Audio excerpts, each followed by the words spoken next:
សម្រាប់បងប្អូនដែលមានបំណងចង់ធ្វើការដាក់រូបដែលមានសារគាំទ្រសម្រាប់រាជរដ្ឋាភិបាលកម្ពុជាចំពោះ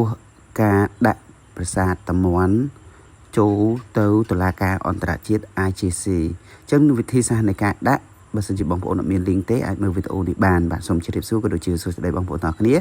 នេះគឺជាវិធីសាស្ត្រនៃការដាក់សារគាំទ្រចំពោះរាជរដ្ឋាភិបាលអញ្ចឹងយើងធ្វើការចុចទៅក្នុងជ្រូមក៏ដូចជា Google ក៏បានដែរហើយត្រង់ចំណុច search យើងធ្វើការវាយពាក្យថា Tribunal បាទ Tribunal អូខេបន្ទាប់ពីយើងវាយពាក្យនឹងរួចរាល់ហើយបងប្អូនក៏លេចមើលវានឹងបង្ហាញផ្ទាំងនឹងឲ្យយើងតែម្ដងអញ្ចឹងណាយើងគ្រាន់តែ select នៅត្រង់ចំណុចពាក្យដែលមានស្រាប់នឹងមកបាទបន្ទាប់ពីយើងចុចមកវានឹងចេញផ្ទាំងបែបនេះរួចហើយយើងចុចទៅលើ link web link នឹងតែម្ដងបាទបន្ទាប់មកវានឹងបង្ហាញផ្ទៃបែបនេះបាទនេះគឺជា trading ដែលគេកំពុងតែប្រើប្រាស់ពេលនៅពេលបច្ចុប្បន្ននេះអញ្ចឹងណាបាទអញ្ចឹងបងប្អូនអាចធ្វើការដាក់បែបនឹងដូចគ្នាហើយវិធីសាស្ត្រដែលបងប្អូនអាចធ្វើការដាក់បានបងប្អូនអាច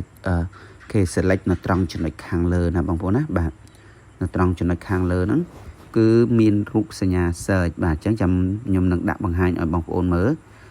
បាទអូខេនៅត្រង់ចំណុចខាងលើហ្នឹងវាមានសញ្ញា search អញ្ចឹងណាបាទយើងអាចចុចកន្លែងសញ្ញា search ហ្នឹងមកហើយបើសិនជាបងប្អូនចង់វាយពាក្យប្រាសាទតាមាន់ធំយើងអាចវាយត្រង់ចំណុចហ្នឹងមកបើយើងរត់ឃើញយើងវាយមកណាបាទប្រាសាទតាមាន់នេះអញ្ចឹងទៅបាទហើយតែប៉ុណ្្នឹងក៏បានដែរបងប្អូនបាទបន្ទាប់មកយើងចុច search ហើយត្រង់ចំណុចហ្នឹងឲ្យបងប្អូនពេញចិត្តបាទរូបមួយណាឬក៏ frame មួយណាអាច select លើមួយនឹងបានអញ្ចឹងណាខ្ញុំសូម select ត្រង់ចំណុចខាងលើបាទបន្ទាប់មកទៀតអូសចុះមកក្រោមបន្តិចបាទអូសចុះមកក្រោមបន្តិចយើងឃើញបងប្អូនបាទអូខេត្រង់ចំណុចហ្នឹងគឺជាសារគាំទ្ររាជរដ្ឋាភិបាលកម្ពុជាហើយបាទត្រង់ចំណុចខាងក្រោមយើងអាចធ្វើការជ្រើសរើសនៅរូបភាពមួយសន្លឹកដែលយើងពេញចិត្តហើយត្រង់ចំណុចហ្នឹងវាបង្ហាញជាច្រើនដែលទី1រូបយើងហ្នឹងមាននៅក្នុង gallery របស់យើងឲ្យស្រេចទី2យើងថតហើយទី3យើងជ្រើសរើសពី file ហើយមួយទៀតចំណុចចុងក្រោយគឺ Drive Google Drive អញ្ចឹងណាអញ្ចឹងខ្ញុំសូម select ត្រង់ចំណុចលើដោយសារមានរូបនៅក្នុងអូខេរូបថតហើយស្រេចអញ្ចឹងខ្ញុំសូមជ្រើសរើសអូខេសូមជ្រើសរើសរូបមួយដែលខ្ញុំពេញចិត្តខ្ញុំនឹងធ្វើការ select រូបហ្នឹងដើម្បីធ្វើការដាក់នៅក្នុង frame ក្នុងសារគាំទ្រអញ្ចឹងណាបងប្អូនបាទអូខេអញ្ចឹងខ្ញុំសូម select ជ្រើសរើសរូបមួយនេះចុះបាទតមកទៀតចុចពាក្យថាដាន់ត្រង់ចំណុចខាងលើរួចហើយវានឹងបង្ហាញផ្ទាំងបែបនេះនៅខាងក្រោមចំណុចខាងក្រោមបងប្អូនគេអត់ហើយគេដាក់សញ្ញាដៃហ្នឹងបាទអញ្ចឹងមានន័យថាចង់ឲ្យយើងពង្រីកពង្រួមអីយើងអាចធ្វើតាមសញ្ញាសម្គាល់ដែលគេបានបង្ហាញហ្នឹងបងប្អូនណាអញ្ចឹងយើង select មកយើងដាក់ទូចដាក់ធំយើងពង្រីកបានតាមអ្វីដែលបងប្អូនពេញចិត្តហើយបើសិនជាខ្ញុំស្រឡាញ់ត្រង់ប៉ុណ្ណេះគឺខ្ញុំ select យកត្រឹមប៉ុណ្្នឹងទេបាទរួចហើយបងប្អូនអាចមើលត្រង់ចំណុចខាងក្រោមដែលគេដាក់ពាក្យថា download បាទអញ្ចឹងយើងចុចពាក្យថា download មកអញ្ចឹងត្រង់ចំណុច download នេះវានឹងបង្ហាញផ្ទាំងមួយទៀតដែលគេដាក់ថាយើងទី1គឺយើងអាចចំណាយជាលុយហើយទី2គឺគេដាក់ថា continue without watermark អូខេអញ្ចឹងយើងអាចចុចត្រង់ចំណុចខាងក្រោមតែម្ដងទៅអូខេ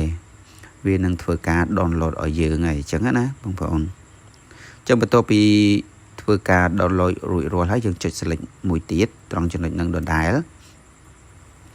បន្ទាប់មកវានឹងចេញផ្ទាំងបែបនេះបងប្អូនណាវាចេញផ្ទាំងឲ្យយើងធ្វើការ save រូបភាពនឹងទុកអញ្ចឹងយើងចុចកន្លែង save ហ្នឹងមក